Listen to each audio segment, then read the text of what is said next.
Okay hello everyone. Boyle's law तक मैं करवा चुके थे। Now today we will do Charles law.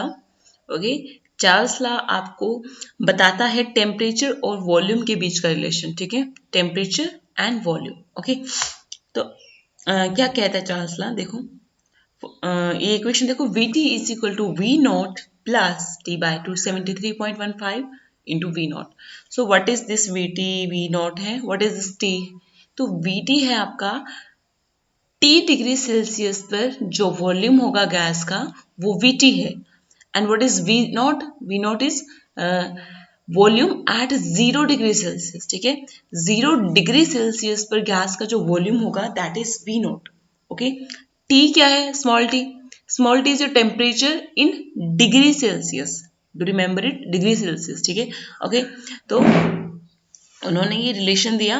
अभी देखो, इसको थोड़ा सा और सिंप्लीफाई करते हैं इसको समझने के लिए कि एक्चुअली में वो क्या कहना चाहते हैं। हमने क्या किया, ये राइट हैंड साइड जो दो टर्म्स हैं दोनों में से वी नोट को कॉमन ले लिया। वी नोट कॉमन हो गया, व्हाट इज रिमेनिंग है 1 plus t by 273.15। Now take LCM, take LCM of this two terms. Now देखो क्या बन जाएगा, V t is equal to V naught bracket 73.15 plus t upon 273.15। तो अगर आप इस चीज को थोड़ा सा और डीपली देखें ना, तो यहाँ पे ऊपर में न्यूमरेटर में एक टर्म है T plus 273.15। What is it? Degree Celsius में हमने 273.15 को ऐड कर रहे हैं, मतलब हम डिग्री सेल्सियस को केल्विन में चेंज कर रहे हैं। ठीक है, आपको पता होगा अगर आपको डिग्री सेल्सियस को केल्विन में चेंज करना होता है then you have to add 273.15। Okay, clear? And नीचे जो डिनोमिनेटर में है दैट इज 273.15। ये क्या है? ये आपका 0 डिग्री सेल्सियस है। मतलब 0 डिग्री सेल्सियस को अगर आप केल्विन में चेंज करो तो क्या बनेगा? 273.15 ही बनेगा। ठीक है, ओके। तो ये जो फॉर्मूला है इसको याद रखना, capital T denotes temperature in Kelvin. ठीक है, is equal to 273.15 plus small t. And small t denotes temperature in degrees Celsius. Okay, so the above equation becomes Vt is equal to V naught Tt by T naught. What is Tt and T naught? है ना, Tt is your temperature in Kelvin. When temperature when small t is your temperature in degree Celsius. ठीक है, तो यहाँ पे थोड़ा सा हल्का सा इसको कंफ्यूज नहीं करना है। तो ये वाली जो इक्वेशन है capital T is equal to 273.15। ठीक है, if I am writing T t, इसका मतलब अगर मैं लिख दूं कि T25 ऑल दो T25, इसका मतलब क्या है कि टेम्परेचर कितना होगा केल्विन में? व्हेन डिग्री सेल्सियस में टेम्परेचर है 25, तो then you will add 273.15 plus this is 701. Okay, this is 7 plus 25. What will be the whole value when you add this? It will become 298.15 है ना, 298.15। तो 298.15 केल्विन। ओके, सो T25 समझ में आ गया ना कि व्हेन टेम्परेचर आपका 25 डिग्री सेल्सियस होगा तो आपका टेम्परेचर केल्विन में कितना होगा। ओके, सिंपली आप डिसाइड करके निकाल सकते हो 298.15 केल्विन। ठीक है, क्या सॉरी, अब देखो ये हो गया वी टी। अब V t is equal to V naught T t by T naught हो गया है ना। अगर मैं ये वी टी को इस तरफ ले जाऊं तो क्या बन जाएगा? V t by V naught is equal to T by T naught. तो यहाँ पे आपको एक डायरेक्ट रिलेशन दिख रहा होगा, है ना। वी टी के डायरेक्टली प्रोपोर्शनल है, वी नोट टी नोट के डायरेक्टली प्रोपोर्शनल, मतलब वॉल्यूम टेम्परेचर के डायरेक्टली प्रोपोर्शनल है।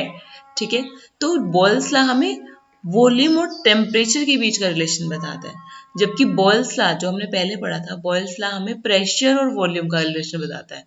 प्रेशर और वॉल्यूम एक दूसरे के इन्वर्सली प्रोपोर्शनल होते हैं, जबकि वॉल्यूम और टेम्परेचर एक दूसरे के डायरेक्टली प्रोपोर्शनल होते हैं। ठीक है, ओके, क्लियर? तो ये आपकी जनरल इक्वेशन बन गई चार्ल्स लॉ के लिए। ओके, अभी देखो जैसे हमने ग्राफ शो किए थे बॉयल्स लॉ के लिए, वैसे हम ग्राफ शो करेंगे चार्ल्स लॉ के लिए। तो चार्ल्स लॉ में अगर हमने ग्राफ प्लॉट करते हैं वॉल्यूम और टेम्परेचर के बीच में, तो हमको स्ट्रेट लाइन कर्व मिलते हैं, स्ट्रेट लाइन कर्व मिलते हैं। And you can see here कि जो कर्व्स हैं डिफरेंट कलर से शो किए गए हैं, क्योंकि व्हेनेवर जब भी आप चार्ल्स लॉ को स्टडी करते हैं तो आपको जब आप वॉल्यूम और टेम्परेचर का रिलेशन स्टडी कर रहे हैं तो आपको अदर थिंग्स को कांस्टेंट रखना है। अदर थिंग्स लाइक जैसे प्रेशर, ओके, प्रेशर को आपको नहीं कांस्टेंट रखना है, ठीक है। तो प्रेशर आपका कांस्टेंट होना चाहिए। तो एक पर्टिकुलर कर्व में हम प्रेशर को कांस्टेंट रखेंगे। जैसे P1 है, ये P1 मतलब व्हेन प्रेशर इज P1, तब हमारा वॉल्यूम टेम्परेचर के बीच में जो कर्व है दैट इज ये ब्लू लाइन, ठीक है। ओके, जब P2 हुआ तो ये रेड लाइन जैसा कर्व आएगा। जब प्रेशर P3 रखा गया कांस्टेंट, ठीक है, तब ग्रीन लाइन जैसा कर्व आएगा। एंड देन व्हेन जो प्रेशर P4 रखा गया तो ये स्काई ब्लू जैसी लाइन आएगी, ठीक है, क्लियर। और ये P1 P2 P3 P4 ये प्रेशर है, बट किसकी वैल्यू ज्यादा है किसकी कम है, तो यहाँ पे लिख रखा है कि P4 की वैल्यू सबसे ज्यादा है, then P3, then P2, then P1। तो अगर प्रेशर ज्यादा है तो आपको लाइन का जो स्लोप है वो कम मिलेगा, है ना। अगर प्रेशर कम है तो आपको जो लाइन मिलेगी उस वॉल्यूम टेम्परेचर के प्लॉट में वो ज्यादा स्लोप वाली मिलेगी, ठीक है। Okay, clear. तो इन कर्व्स को हम बोलते हैं आइसोबार। जैसे बॉयल्स लॉ में हमने आइसोथर्म पढ़े थे, तो यहाँ पर हम पढ़ते हैं आइसोबार। मतलब वो कर्व्स जब आपने जिनमें आपने प्रेशर को कांस्टेंट रखा है, ठीक है। आइसोबार मतलब जहाँ प्रेशर कांस्टेंट हो वो कर्व्स। एंड आइसोथर्म मतलब आइसोथर्म होता है जब टेम्परेचर कांस्टेंट हो।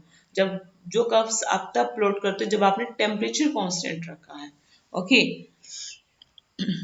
तो बॉयल्स लॉ में हमने आइसोथर्म पढ़े थे, वेराज चार्ल्स लॉ में हम आइसोबार पढ़ते हैं। Okay, clear. तो what is absolute zero? What do you understand by absolute zero? ठीक है, the lowest hypothetical or imaginary temperature at which gases are suppose to occupied zero volume is called absolute zero, ठीक है। तो वो temperature hypothetical है, देखो सब पहले ही बोल दिया, ऐसा कुछ एक्चुअल में एग्जिस्ट नहीं करता कि ऐसा कोई टेम्परेचर नहीं है जिस पर हम वॉल्यूम, गैस के वॉल्यूम को हम जीरो कर दें। But according to our theory जो भी हमने अज्यूम किया है, ठीक है, उसके अकॉर्डिंग आपका -273.15 डिग्री सेल्सियस, ठीक है, not kelvin, it is degree Celsius. ये आपका क्या रहेगा, ये आपका एब्सोल्यूट जीरो कहलाता है, ठीक है। ये सब माना जाता है कि इस पर गैसेस जो होंगी उनका वॉल्यूम भी जीरो हो जाएगा। गैसेस मतलब होंगे ही नहीं, वो लिक्विफाई हो जाएंगे। सिंपल सी बात है ना। उसके बाद देखिए problem 5.2, on a ship sailing in Pacific Ocean where temperature is 234 degree Celsius, ठीक है, ये टेम्परेचर है, ठीक है। A balloon is filled with the 2 liter air, ठीक है। What will be the volume of balloon when the ship reaches Indian Ocean when the with temperature is 26.1 degree Celsius, ठीक है, 26.1। तो आपको बोथ टेम्परेचर प्रोवाइड कर दिए T1 and T2। So first you need to calculate temperature in Kelvin because they have provided you temperature in degree Celsius. So you have to find out temperature in Kelvin. तो कुछ नहीं करना है, 273 में को add करना है दोनों में। 23.4 को में 273 ऐड किया तो आ गया 296.4 केल्विन। ओके, सिमिलरली जब आप इसको केल्विन में चेंज करोगे जस्ट 273 को ऐड किया और केल्विन में चेंज हो गया। तो T1 T2 आपके पास है, ठीक है। ओके, वॉल्यूम कौन सा दिया है? वॉल्यूम तब दिया है जब वो पैसिफिक ओशन में वो वाला टेम्परेचर था, मतलब 223.4 डिग्री सेल्सियस टेम्परेचर था उस टाइम। जो वॉल्यूम था दैट इज 2 लीटर, ओके, उस बलून में, ठीक है। तो V1 2 लीटर है और T1 T2 आपको प्रोवाइडेड है। तो सिमिलरली आपको क्या लगाना है, आपको चार्ल्स लॉ लगाना है। V1 upon T1 is equal to V2 over T2, okay, ठीक है। यहाँ से आप V2 की वैल्यू फाइंड आउट कर सकते हैं। तो V2 आपका 2.018 लीटर आ गया। तो ऐसे सिंपल न्यूमेरिकल्स आपको देखने को मिलेंगे। Okay, next one is Gay-Lussac's law, ठीक है। तो गेलुसिक्स लॉ क्या कहता है? देखो बॉयल्स लॉ में टेम्परेचर कांस्टेंट किया, चार्ल्स लॉ में प्रेशर कांस्टेंट किया। नाउ गेलुसिक्स में हम क्या करेंगे, वॉल्यूम वॉल्यूम कांस्टेंट करेंगे, ठीक है। एट कांस्टेंट वॉल्यूम पे ये इन्होंने प्रेशर और टेम्परेचर के रिलेशन को स्टडी किया है, ठीक है। तो ये पाया गया, it has been observe that pressure is directly proportional to temperature, ठीक है। Clear? It means we can write that कि P upon T is equal to some constant, ठीक है। मतलब P ओवर T की जो वैल्यू होगी वो किसी कांस्टेंट के इक्वल होगी, एंड ये कांस्टेंट को हमने K3 बोल दिया है, and K3 is constant, proportionality constant, okay. Clear? अब देखो, ये हो गया। अभी जिस तरह से आपने कर्व स्टडी किए हैं बॉल्स और चार्ल्स लॉ में, वैसे हम गैलो-सिक्स लॉ में करेंगे। बॉल्स में जो हमने कर्व स्टडी किए थे उसको हमने आइसोथर्म बोला। चार्ल्स लॉ में जो हमने कर्व स्टडी की उसको हमने आइसोबार बोला, क्योंकि वो कांस्टेंट प्रेशर पर थे। नाउ गैलो-सिक्स में जो आप कर्व स्टडी करोगे उसको आप आइसोकोर बोलोगे। आइसोकोर मतलब वो कर्व्स जो आपने कांस्टेंट वॉल्यूम पर स्टडी किया है, ठीक है। डू रिमेम्बर इट, जो आपने कांस्टेंट वॉल्यूम पर स्टडी किया है। क्लियर? देखिए, हमने ग्राफ प्लॉट कर दिया है प्रेशर और टेम्परेचर के बीच में, ठीक है। As you can see here that की pressure is directly proportional to temperature, ठीक है। You will obtain a straight line curve, okay. तो for different volumes you can see here different curves, ठीक है। So V1 V2 V3 V4 है। What is the relation between V1 V2 V3 V4? So V4 is सबसे ज़्यादा highest, then V3 V2 सबसे कम है V1, ठीक है। V4 की वैल्यू सबसे ज़्यादा है। जैसे सिमिलरली अपने प्रेशर में भी आपने सॉरी चार्ल्स लॉ में भी आपने ऐसे देखा था, P1 P2 P3 P4 था और P4 की वैल्यू सबसे ज़्यादा थी, ठीक है। तो जो ज़्यादा प्रेशर वाला कर्व था उसका स्लोप कम था। यहाँ पर भी सेम है, जो ज़्यादा वॉल्यूम वाला जो कर्व है उसका स्लोप कम है, वेराज कम जो वॉल्यूम है, जिसका वॉल्यूम सबसे कम है, जब मतलब वॉल्यूम सबसे कम है उस टाइम जो कर्व है उसका स्लोप सबसे ज्यादा दिख रहेगा अमंग दी फोर, ठीक है। ओके, उसके बाद next is this is enough, okay. आपको हर किसी इन सभी लास्ट का मैथमेटिकल रिलेशन एंड उनके जो कर्व्स हैं, ग्राफ हैं जो प्लॉट किए हैं, वो आपको बिल्कुल एकदम आने चाहिए। आप कर्व को देखकर आपको भी पहचान जाना चाहिए कि ये किस लॉ को डोमिनेट सॉरी किस लॉ को डेमोन्स्ट्रेट कर रहा है, okay. Clear? Next is your Avogadro's law. Avogadro's number भी आपने पढ़ा है ना, 6.022 into 10⁻23, ओके। एवोगाड्रोस लॉ क्या कहता है कि equal volumes of all gases under the same condition of temperature and pressure contain equal number of molecules। कहते हैं कि अगर आप टेम्परेचर और प्रेशर को कांस्टेंट रखें, सेम कंडीशन मतलब क्या कि टेम्परेचर और प्रेशर आप वेरी ना करें, तो जो गैसेस के इक्वल, मतलब मान लो नाइट्रोजन का 5 लीटर है या ऑक्सीजन का 5 लीटर है, ठीक है, उनके पास सेम नंबर ऑफ मॉलिक्यूल्स होंगे, अगर बशर्ते कंडीशन क्या है कि टेम्परेचर और प्रेशर भी सेम होना चाहिए दोनों गैसेस का, ठीक है। तो सिंपल सी बात है कि वॉल्यूम को उसने क्या कहा है कि मॉलिक्यूल से रिलेट किया है, वॉल्यूम को रिलेट कर रहा है मॉलिक्यूल से, ठीक है। V is directly proportional to N। जितने ज्यादा वॉल्यूम होगा उतने ज्यादा नंबर होंगे मॉलिक्यूल्स के, है ना, और उतने ज्यादा नंबर ऑफ मोल्स होंगे, है ना। क्या?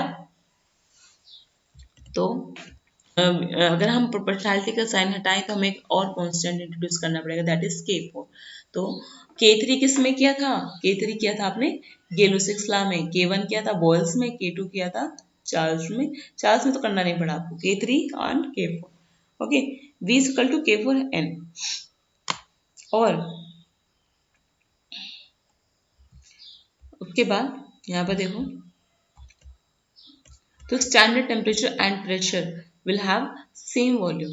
तो standard temperature and pressure means कि 0 डिग्री सेल्सियस, एंड टेम्परेचर कितना होना चाहिए? 0 डिग्री सेल्सियस, ठीक है। और प्रेशर होना चाहिए 1 बार, 1 बार के इक्वल होना चाहिए, और 1 बार इक्वल होता है 10⁻5 pascal. To remember it, 1 bar is equal to 10⁻5 pascal, okay. तो यहाँ पे देखो इन्होंने दिखा रखा है molar volumes of in litres per mole for some gases. ये जो सारी गैसेस हैं, ये इनको वॉल्यूम स्टडी किया गया कौन से टेम्परेचर पर? 0 degree Celsius. 0 degree Celsius equal to 273.15 Kelvin, है ना। तो मैं 0 डिग्री सेल्सियस बोलूँ या मैं बोलूँ 273.15 kelvin, that is one thing, ठीक है, डिफरेंट नहीं है कुछ। और प्रेशर कितना रखना था हमें एसटीपी में 1 बार, ठीक है, 1 बार प्रेशर रखा गया, टेम्परेचर 0 डिग्री सेल्सियस रखा गया और इन डिफरेंट गैसेस के वॉल्यूम को स्टडी किया गया। तो what we have observe that कि आर्गन का देखो 22.37 है आ रहा है, कार्बन का 22.54 है, तो यू कैन सी है the volume are nearly equal, है ना, नियरली बिल्कुल इक्वल है, कोई खास फर्क नहीं, पॉइंट्स का फर्क है, दैट इज इनफ। ओके, तो इसका मतलब जो एवोगाड्रोस का लॉ है वो सिंपली वैलिडेट हो रहा है ना इस एक्सपेरिमेंट से, क्लियर। ओके, तो यू नो दैट अगर हम इस लॉ को थोड़ा सा और मतलब मोर एक्सप्लेन करें तो नंबर ऑफ मोल्स क्या होता है, mass of the substance, weight of the substance upon molecular mass, ठीक है, क्लियर। ओके, तो you can find out number of moles bye you should know two things. First is your weight of the substance or you can say mass of the substance. Second is the molar mass, ठीक है। Okay, तो यहाँ पर सिर्फ n की value put की गई है, दैट इज स्मॉल m और कैपिटल M, ठीक है। इस रिलेशन में v is equal to k for n में n का वैल्यू पुट कर दिया है, ठीक है, पुट कर दिया तो इक्वेशन बिकम्स 5.13, ये वाली इक्वेशन बन गई। ओके, अभी इसने थोड़ा सा और इसको एक्सप्लेन कर दिया, रीअरेंज कर दिया है। देखो वॉल्यूम क्या होता है, आपको पता होगा डेंसिटी होता है mass upon volume, density is equal to mass upon volume, so volume become mass upon density, volume is equal to mass upon density. So if you can put here that कि अगर आपका ये जो है यहाँ पर ये जो मास है कैपिटल M, ठीक है, इसको आप लेके जाओ इधर K फॉर स्मॉल m और कैपिटल M, ठीक है, तो हमने क्या किया इसको K फॉर D पुट कर दिया है, D मतलब आपकी D आपकी डेंसिटी है, ठीक है। क्यों पुट किया है D, क्योंकि आप इन्होंने यहाँ पे गलत कर दिया, हल्का सा इसको करेक्ट करती हूँ मैं, ये अपने नोटबुक में भी इसको करेक्ट कर लेना, just a minute, give me a time. Okay, ये जो रिलेशन है ना यहाँ पर K4 वाला, 4 नहीं लिख रही हूँ क्योंकि 4 इसमें टाइप नहीं होगा, K4 इंटू ये स्मॉल m है ना, एक मिनट ब्रैकेट लगाते हैं, ऐसे तो क्लियर नहीं होगा तुमको, small m divided by volume है, ये इन्होंने कैपिटल M लिख दिया है, ठीक है। ये जो वॉल्यूम है इसको इधर लेके गए हैं मास की जगह, मोलर मास की जगह, और M को लेके गए हैं V की जगह, ठीक है।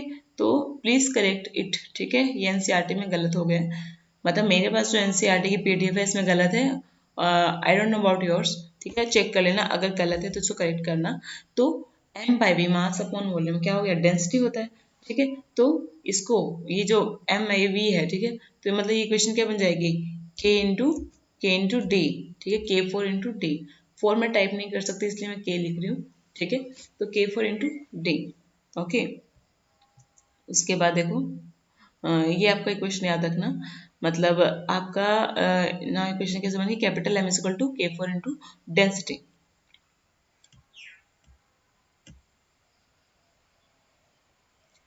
तो ऐसा माना गया अभी तक जितने हमने लॉ पढ़े हैं कि जो गैसेस बॉयल्स लॉ को, चार्ल्स लॉ को और एवोगाड्रोस लॉ को स्ट्रिक्टली फॉलो करती हैं, ठीक है, स्ट्रिक्टली फॉलो करने का मतलब समझ रहे हो ना, ओके, उनको हम आइडियल गैस बोलेंगे, ठीक है।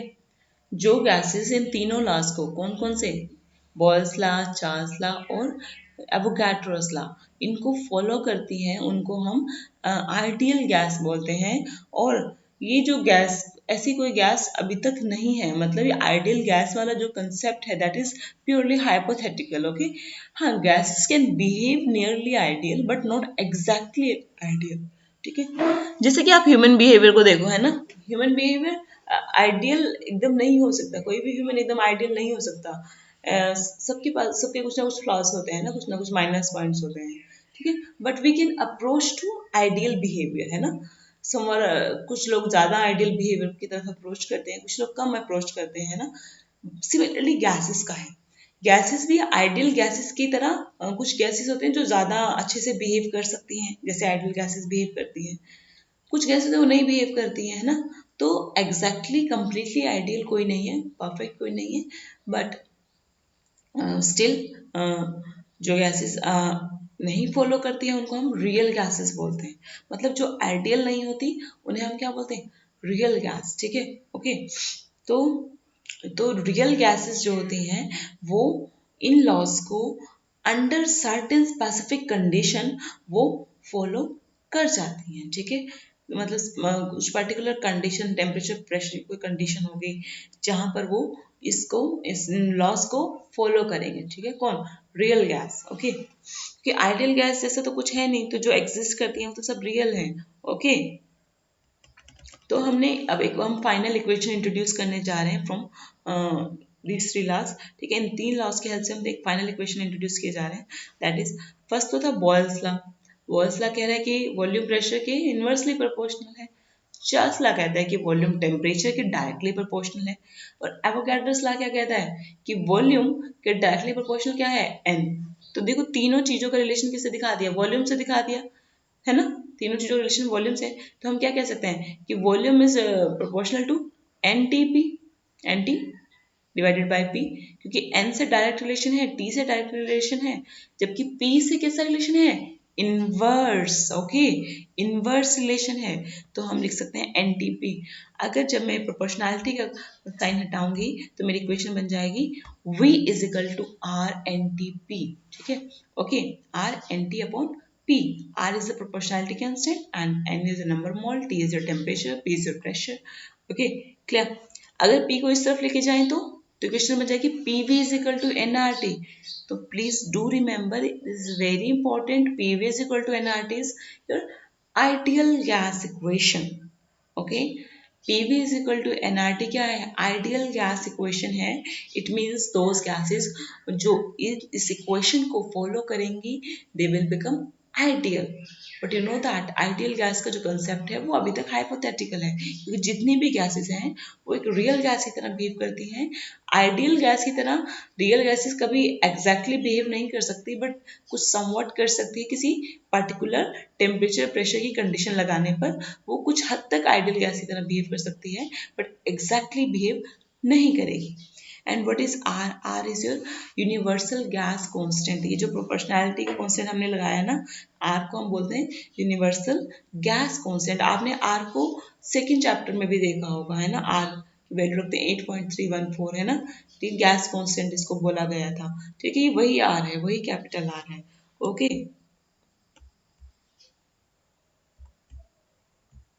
अब यहाँ पे देखो आर की वैल्यू फाइंड आउट की गई under standard temperature and pressure condition में, ठीक है। तो 1 बार था तो प्रेशर को देखो पास्कल में चेंज किया time, 1 bar is equal to 10⁵ pascal, I told you, ठीक है। करने के बाद वैल्यू आ रही है 8.314 pascal metre cube per Kelvin per mole, ठीक है, ओके। फिर यूनिट कन्वर्जन के साथ, ठीक है, हमने देखा कि ये कितना बन रहा है, ये बन रहा है आपका 8.314 जूल पर केल्विन पर मोल, ठीक है। फाइनल वैल्यू देखना जूल पर केल्विन पर मोल, ओके। यहाँ पे कुछ अलग हुआ नहीं है, ठीक है। अगर आप यूनिट कन्वर्जन भी देखना चाहो, पास्कल को बार में चेंज किया है ना। पास्कल को बार में चेंज करने के लिए क्या करना पड़ेगा? You just have to divide that term by 10⁵, है ना। मतलब 10⁵ से डिवाइड करना पड़ेगा, ओके। किया उसके बाद मीटर क्यूब को लीटर में चेंज किया गया है, मीटर क्यूब को लीटर में। तो अब मैंने कई बार बताया कि 1 मीटर क्यूब में कितने होते हैं? 1000 लीटर होते हैं। 1 metre cube is equal to 1000 litre, ठीक है। तो यहाँ पर दोनों चीजें हैं, 10⁻⁵ इंटू 10⁻3, तो होल वैल्यू क्या आ गई? 10⁻⁻2 आ गई, ठीक है। बाकी चीजों को चेंज नहीं किया, बाकी चीजें एज इट इज है। यू कैन सी हियर, अगर मैं यहाँ पे करके दिखा दूँ आपको, एक जब आप पास्कल को, मैंने बोला अगर आप बार में चेंज करते हैं, पास्कल को बार में चेंज कर रहे हैं, तो आपको क्या करना पड़ेगा? आपको उस टर्म को डिवाइड करना पड़ेगा, डिवाइड डी लिख रही हूँ, समझ आना, डिवाइड करना पड़ेगा 10⁵ से, ठीक है। तो मान लो x पास्कल है, x पास्कल को मैं कह रही हूँ बार में चेंज करो, तो आपको क्या करना पड़ेगा? x into 10⁻⁵ -5। माइनस का मतलब क्या हुआ? पावर अगर माइनस में तो डेफिनेटली वो डिवीजन में गया है, ठीक है। तो x into 10⁻⁵ bar, okay. Similarly I have told you कि 1 metre cube is equal to 1 metre cube is equal to 1000 litre, है ना, 1000 लीटर। तो अगर आपको जाहिर सी बात है मीटर क्यूब को लीटर में चेंज करना है तो आपको क्या करना पड़ेगा, आपको जस्ट मल्टीप्लाई करना पड़ेगा किससे, 10⁻³ से, ठीक है, 10⁻³ से, ठीक है। तो अब उसमें भी देखा अगर जो हमारा ये क्वेश्चन है इसमें देखो पास्कल को बार में करना है, पास्कल को बार में करना है, मीटर क्यूब को लीटर में करना है, दो कन्वर्जन हो रहे हैं। तो कैसे करूँगी, सिंपली इन दोनों को x इंटू, अगर x मेरी वैल्यू है 10⁻⁻5, क्योंकि पास्कल को तो बार में कर रहे हैं, है ना, साथ में मीटर क्यूब को लीटर में कर रहे हैं 10⁻3, ओके। तो क्या बन जाएगा, x इंटू 10⁻⁻2, x इंटू 10⁻⁻2, ठीक है। x कोई वैल्यू जिसको आप कन्वर्ट कर रहे हो, ठीक है, क्लियर। तो यहाँ पर भी आप देख सकते हो इक्वेशन में भी, यहाँ पे देखो फाइनली जब कन्वर्ट कर दे तो क्या है 10⁻⁻2 आ, ओके। तो very simple conversion, you can do it very easily, okay. तो ये वैल्यू याद रखना, साथ में इसकी यूनिट भी याद रखनी है भाई साहब, इसकी यूनिट बिल्कुल याद रखनी है। साथ में आपको एक और वैल्यू याद रखनी है, एसटीपी कंडीशन में जब टेम्परेचर 0 डिग्री सेल्सियस और प्रेशर 1 एटमॉस्फेरिक हो तब आर की वैल्यू कितनी होती है, ऑलमोस्ट सेम ही है, ज़्यादा फर्क नहीं है, 8.20 into 10⁻⁻2, okay, 10⁻⁻2 little little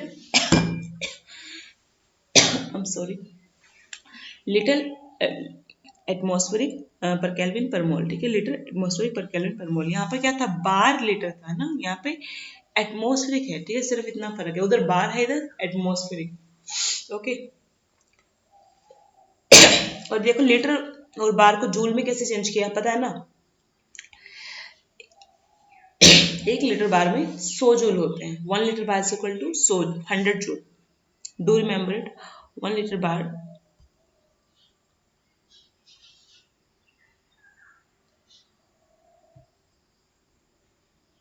100 joule. कुछ यूनिट कन्वर्जन ऑल्दो शायद फिजिक्स में होंगे आपके पास, पर इसको याद रखना है। तो अगर आपको लीटर बार को जूल में चेंज करना है तो आपको 10⁻2 से क्या करना पड़ेगा, मल्टीप्लाई करना पड़ेगा, ठीक है। मल्टीप्लाई जब अब आप इस वाले क्वेश्चन में करोगे, यहाँ पे -2 था, अगर 10⁻, इस वैल्यू को आप इस पूरी वैल्यू को आप 10⁻2 से मल्टीप्लाई करो तो ये 10⁻2 से कैंसिल हो जाएगा, बच क्या जाएगा 8.314, ठीक है, वो बच गया, ओके। उसके बाद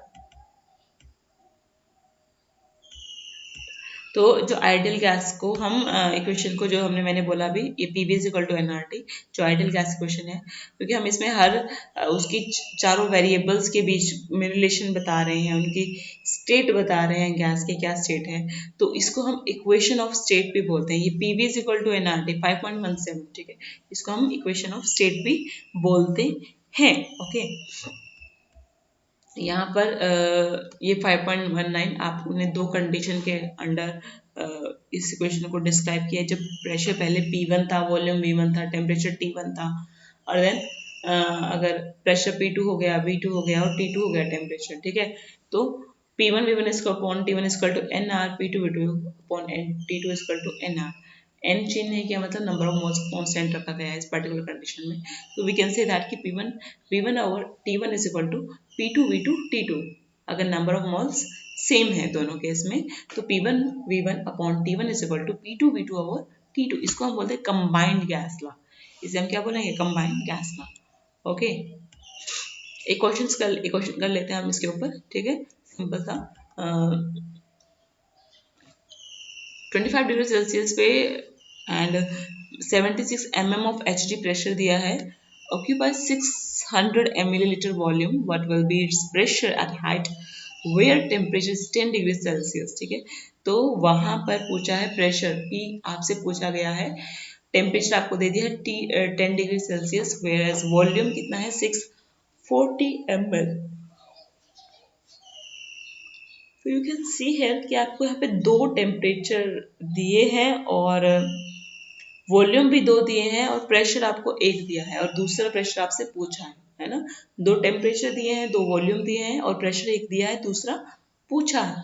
तो सिंपल से फिर आपको बिल्कुल आइडिया लग जाएगा कौन सा कंबाइंड गैस ला लगेगा इसमें। P1 over T1 equal to P2 V2 over T2 है ना। बाकी सब तो गिवन है, सिर्फ क्या निकालना है आपने, P2 निकालना है, फाइनल प्रेशर निकालना है। P2 की वैल्यू आप P1 V1 पुट करके आप फाइंड आउट कर लोगे, वेरी सिंपल। ओके, तो रिमेनिंग जो है वो हम Dalton's law of partial pressure जो सब थे ये हम कल करेंगे, ठीक है। ऑल्दो और इसमें थोड़ा सा अपनी स्पीड अप करो खुद को। सिलेबस में अभी एक्स्ट्रा क्लासेस भी लूँगी, सैटरडे संडे भी लूँगी। लास्ट वीक इज़ कम्प्लीटली बिल्कुल डस्टबिन में गया लास्ट वीक, क्योंकि वन डे हम लोग एक स्टूडेंट को हमने रोबोटिक काम लगाया था, उस दिन busy. Monday Tuesday I was on leave and Thursday on Wednesday and Thursday मैं एक ऑनलाइन ट्रेनिंग प्रोग्राम में थी, वो full day online training programme था, तो मैं क्लास नहीं कर पाई। ओके क्योंकि मैं ऑन ड्यूटी थी। नाउ अभी इस वीक मैं कोशिश करूँगी फुली, मतलब ऑप्सो की कोई ट्रेनिंग प्रोग्राम ना आए मेरे पास और मैं स्मूथली इस चीज़ को करती रहूँ, और वीकेंड पे भी क्लास लूँगी। बट आपको लेक्चर्स को कंटिन्यूसली वॉच करना है, क्योंकि we don't have any other alternative. ठीक है, कोई अदर अल्टरनेटिव मेरे पास तो नहीं है बाबा। मैं तो फिर भी लैप ही मेरा अपना है, सब कुछ मेरी इंटरनेट अपना है, सब अपने पर्सनल बिहाफ से मैं सब कुछ करती रहती हूँ जितना मुझसे होता है। ओके, तो बाकी रिमेनिंग आपको करना है, ठीक है। Okay, thank you so much.